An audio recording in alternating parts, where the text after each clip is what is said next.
আজকের গল্প চিরসাথী। একমাত্র মেয়েকে শ্বশুরবাড়ি থেকে ফিরিয়ে নিতে এসেছে নীলিমা ও পরেশ। মাত্র 1 বছর হয়েছে বিয়ে হয়েছিল শ্রীময়ীর। ওই রকম একটা ছেলের সাথে থাকা যায় নাকি? নীলিমা তো এখন শ্রীময়ীকেই দোষ দেয়, বলে যদি একটিবার আমাদের কথা শুনতিস তাহলে এমন দিনটা দেখতে হতো না। ভালোবেসেই বিয়ে করেছিল শ্রীময়ী, প্রবল আপত্তি জানিয়েছিল নীলিমা।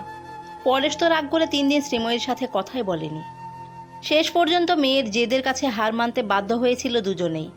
শ্রীময়ী জেদ ধরে বসেছিল, পরেশের মুখের উপর জানিয়ে দিয়ে বলেছিল বিয়ে যদি করতেই হয় তাহলে সাগ্নিককেই করব, অন্য কাউকে বিয়ে করা আমার পক্ষে সম্ভব নয় বাবা। নীলিমা অবশ্য বলেছিল ভবিষ্যতে খারাপ কিছু হলে সে দায়ভার আমরা নেব না। কিন্তু উপায় কি? মুখে যতই বলুক, নিজের মেয়ে তো। ওই রকম একটা পঙ্গু ছেলের সাথে সারা জীবন কাটানো যায় কি?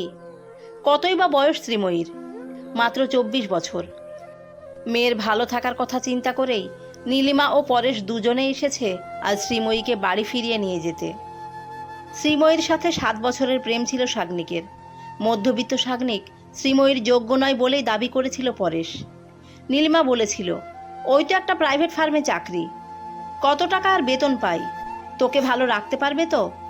চুপচাপ শান্ত স্বভাবে শ্রীময়ী বলেছিল টাকাটাই বড় হলো মা, ভালোবাসার কোনো দাম নেই। টাকাটাই সব, ভালো থাকতে গেলে টাকা লাগে। ওই ছেলেটার আছে অত টাকা? টাকা না থাকে থাকুক, শুধু ও থাকলেই হবে। শ্রীময়ীর এমন কথায় মেজাজ হারিয়ে নীলিমা বলেছিল অতিরিক্ত আদর দেওয়ার ফল কি যে মারাত্মক হতে পারে সেটাই দেখতে হচ্ছে আজ। শাসনটা অনেক আগেই করা দরকার ছিল তোকে।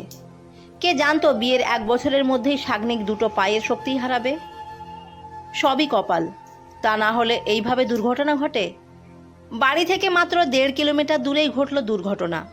বাইক অ্যাক্সিডেন্টে গুরুতর আঘাত লাগে কোমরে। তারপর থেকে এই অবস্থা, একেবারে প্যারালাইসিস। ডাক্তারবাবু বলেই দিয়েছেন ফিজিওথেরাপি দীর্ঘদিন চালিয়ে যেতে হবে। সুস্থ যে হবে এমন গ্যারান্টিও ডাক্তার দিতে পারেনি, তবে চেষ্টা করে দেখতে দোষ কি? মধ্যবিত্ত পরিবারে সাগ্নিই ছিল একমাত্র রোজগেরে। সমর এমনিতেই অসুস্থ। সমর মানে সাগ্নিকের বাবা। ওই তো ছোট্ট একটা চায়ের দোকান চালায়, তাতেই বা আয় কতটুকু? সমরের সামান্য ওই আয়েই ছেলেকে পড়াশোনা করিয়েছে। যখনই বেশি টাকার দরকার হয়েছে ছেলের পড়াশোনার জন্য, সরমার 1 জোড়া সোনার বালা দুটো কতবার যে রতনকুণ্ডুর দোকানে বন্ধক দিতে হয়েছে সেটা একমাত্র সরমাই জানে। বাবা মায়ের একমাত্র ভরসা ছিল সাগ্নিকই। চায়ের দোকানে চা খেতে এসে অনেকেই সমরকে বলতো আর কেন কষ্ট করছো, ছেলে তো রোজগার করছে। সমর হেসে বলতো বাড়িতে বসে থেকে বা কি করব, নড়ে চড়ে বেড়ায় বলে শরীরটাও ভালো থাকে। তবে সে তুলনায় শ্রীময়ীদের অবস্থা বেশ ভালো। পরেশ ও নীলিমা দুজনেই সরকারি চাকুরে। শ্রীময়ী কখনো অভাব বোঝেনি, অথচ ভাগ্যের কি পরিহাস, এই অবস্থায় পড়ে শ্রীময়ীকে এখন সকাল বিকাল টিউশন করতে হচ্ছে। কে জানতো এমন একটা দিন আসবে? মেয়ের এই অবস্থা দেখে নীলিমা শ্রীময়ীকে বুঝিয়েছে, বলেছে ওইভাবে থাকতে থাকতে তুইও একদিন শেষ হয়ে যাবি। আমাদের কিসের অভাব আছে বলতো? ওই পঙ্গু ছেলেটা তোর জীবনটা নষ্ট করে দিল। তোর বাবা একটা ভালো ছেলে দেখে ভালো ঘরে বিয়ে দেবে তোর। যা জিনিসপত্র আছে সব নিয়ে ফিরে চল। সাগ্নিকের এমন অবস্থা দেখেও সামান্য সিম্প্যাথিটুকু দেখায়নি নীলিমা ও পরেশ, বরং বাড়িতে এসে শ্রীময়ীকে বলেছে ডিভোর্সের জন্য ফাইল করতে। পাশের ঘর থেকে সাগ্নিকের কানে আসছিল পরেশের কথাগুলো। পরেশ বলছিল শোন মা, জীবনটা ছেলে খেলা নয়, তাই ডিসিশনটা খুব তাড়াতাড়ি নিতে হবে তোকে। আমার কাছেরই বন্ধু একজন বড় অ্যাডভোকেট, তুই ওর সাথে কথা বল, ওই একমাত্র তোকে গাইড করতে পারবে। এমন কথা শুনে সাগ্নিকের চোখ জলে ভেসে যাচ্ছিল। ভালোবাসার মানুষকে আলাদা করে দেওয়ার জন্য কি নিপুণ চেষ্টা। পরেশের এমন কথায় কোনো প্রতিবাদ করেনি শ্রীময়ীও। সাগ্নিক ভাবতে থাকে মানুষ কত পরিবর্তন হতে পারে। সত্যিকারের ভালোবাসলে সে নাকি ছেড়ে যায় না, অথচ শ্রীময়ী, এমন দুর্দিনে শ্রীময়ী যে ছেড়ে চলে যাবে সে বিষয়ে নিশ্চিত হয়ে যায় সাগ্নিকও। শ্রীময়ীও বদলে গেল। বাবার কথা শুনে শ্রীময়ী পরপর 2 দিন গিয়েছিল অ্যাডভোকেটের বাড়ি। সেদিন শ্রীময়ীকে বাড়ি থেকে বের হতে দেখে সরমা জিজ্ঞেস করেছিল কোথাও যাবে নাকি বৌমা? একটা ভালো উকিলের খোঁজ পেয়েছি, আমি ওনার কাছেই যাব। কেন? শ্রীময়ী আর কোনো উত্তর দেয়নি। উকিলের কাছে কেন যাবে সে কথা জানার আর প্রয়োজন আছে কি? শাগনিক মাকে ডেকে বলে, শ্রীময়ী যা করছে করতে দাও, বাধা দিও না। জীবনে ভালো থাকার ডিসিশন নিজেকেই নিতে হবে। শ্রীময়ী তুমি যেখানে যাচ্ছ যাও, তোমার ভালো থাকাতেই আমার ভালো থাকা। কোনো কথা না বলেই সেদিন বেরিয়ে গিয়েছিল শ্রীময়ী। কাউকে জোর করে ধরে রাখা যায় না। শাগনিকের কী বা যোগ্যতা আছে যে আটকে রাখবে শ্রীময়ীকে? নিজের স্বার্থের কাছে ভালোবাসাও হেরে যায়। যাই হোক, সকাল থেকেই তোড়জোড় চলছিল। বিয়েতে দেওয়া জিনিসপত্র সব কিছু গোছানো হয়ে গেছে। দামি খাট, আলমারি, ঘর ভর্তি কত জিনিস। প্রেম করে বিয়ে করলেও শ্রীময়ীকে গয়নাও দিয়েছিল বেশ সাজিয়ে। সেসব গয়না আলমারি থেকে বের করে নীলিমা নিজের কাছে থাকা ব্যাগটায় ভরেও নিয়েছে। শ্রীময়ীর এই চলে যাওয়াটাও মেনে নিতে পারছিল না সমর ও সরমা।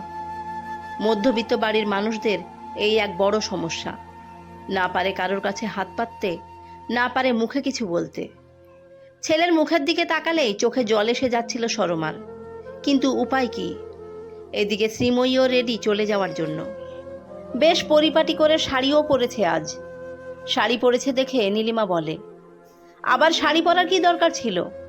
অত চুড়িদার কুর্তি তোর, একটা পরে নিতে পারতিস। নিজের বাড়িতে যাবি, তা আবার শাড়ি পরতে হবে? আসলে তোর দোষ নয়, দোষ এই রকম একটা গেয়েও পরিবেশের। শাড়ি পরতে পরতে তুই আরও গেয়েও হয়ে গিয়েছিস। নিজেকে আপডেট করতে শেখ, তবেই না মাথা উঁচু করে বাঁচবি। নীলিমার এমন কথা শুনে শ্রীময়ী বলে, ঠিক বলেছ মা, নিজেকে আপডেট করতেই হবে। অনেক আগেই এই আপডেট করা দরকার ছিল, বড্ড দেরি হয়ে গেল। নীলিমা হেসে বলে, যাক, এতদিন পরে তুই সত্যিটা বুঝতে পেরেছিস তাহলে। মা বাবা কখনো খারাপ চায় কোথাও শুনেছিস? শ্রীময়ী হেসে বলে, না, মা বাবা কখনোই খারাপ চায় না। কতদিন পর তোর মুখে হাসি দেখলাম, বুঝতে পারছিস আজ কত ভালো লাগছে আমাদের? আমারও খুব ভালো লাগছে মা। তা সব কিছু গুছিয়ে নিয়েছো তো? সোনার গয়নাগুলো একটু দেখে নিও। কম টাকার জিনিস তো ওগুলো না, তাই না? আরে সব নেওয়া হয়ে গেছে, সোনার জিনিসগুলো দেখে আবার নেব না? পাশের ঘরে বিছানায় শুয়ে সমস্ত কথোপকথন শুনে যাচ্ছিল শাগনিক। বুকটা ফেটে যাচ্ছিল। ভালোবাসার মানুষ ঘর ছেড়ে চলে যাচ্ছে। শাগনিকের চোখের কোণে জল। সরমা শাড়ির আঁচলটা টেনে নিয়ে চোখ দুটো মুছিয়ে দিয়ে ছেলেকে বলল, সব কিছুই কপাল বাবা, মেনে নিতে হবে। এদিকে নীলিমা তাড়া দিয়ে বলে, আর দেরি করে লাভ নেই, চল এবার, বাইরে আমাদের গাড়ি দাঁড়িয়ে আছে, গিয়ে বস। শ্রীময়ী জবাব দেয়, গাড়িতে নয় মা, আমি অটোতে যাব। শ্রীময়ীর এমন কথায় অবাক হয় নীলিমা। অটোতে? অটোতে কোথায় যাবি? আমি তো তোমাদের সাথে যাব না মা। যাবি না মানে? এই যে শাড়ি পরে রেডি হয়েছিস। শ্রীময়ী এবার হাসে। হাসতে হাসতেই বলে, ভাবলে কি করে আমি তোমাদের সাথে যাব? তোমাদের তো বলাই হয়নি, আজ আমার একটা ইন্টারভিউ আছে। আশা করি চাকরিটা হয়েও যাবে। আমি চাকরি না করলে শাগনিককে কে দেখবে বলো তো মা? তাছাড়া এই বয়সে এসে ওই দুটো বয়স্ক মানুষ, ওরাই বা কোথায় যাবে? আমার শ্বশুর মশাই ওষুধ খায় মাসে 2000 টাকা। 2 মাস ওষুধ খাওয়া বন্ধ আছে। যারা আমাকে এতটা ভালোবাসা দিয়ে ভরিয়ে রেখেছে, তাদের জন্য আমাকে তো কিছু করতেই হবে। ঘরে বসে থাকলে হবে? টিউশন করে আর কত টাকা আসে বলো তো? কি বলছিস তুই? এই সব জিনিসপত্র গুছিয়ে নেওয়া হয়ে গেল, আর এখন বলছিস যাব না? তোর কি মাথা খারাপ হয়ে গেল?